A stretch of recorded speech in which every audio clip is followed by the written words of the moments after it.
ভাই জেলখানা, আমরা তারা ভাইয়ের মুক্তি চাই। বিনা অন্যায় কেন জেলতে আছে? অতি শীঘ্রই আমরা তাদের অতি শীঘ্র মুক্তি চাই। মুক্তি চাই।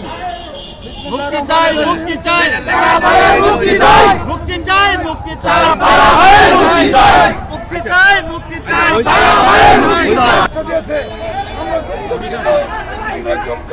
আমরা খুব গর্বিত, আমরা খুবই, আমরা মুক্তি চাই। আমরা তাই প্রমাণ করে আপনারা দেখুন, তাই বলে আমার চাচাকে এইভাবে আটকে রাখছে আজকাল জনগণ এবং জেলবাসী প্রমাণ করছে তারা যে নির্দোষ।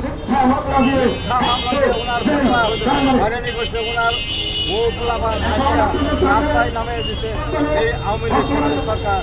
আমরা তার তীব্র নিন্দা জানাই এবং আমরা অবিলম্বে তারা শীঘ্রই তার মুক্তি চাই আমরা।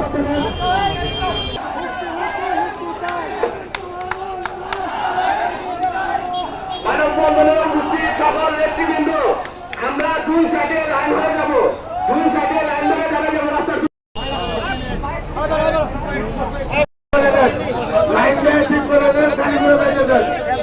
আজকে আমরা এই মানববন্ধন করছে শ্রী নকলা থানা বিএনপির শহর বিএনপির সাবেক সভাপতি মুক্তিযুদ্ধ তারা আজকে তাকে দুষ্কৃতিকারীরা স্বৈরা শাসকের পেটাস দেওয়া, তাকে মিথ্যা মামলা দিয়ে জেলখানায় রেখেছে। ভাইয়ের আবার আজকে আমরা সেই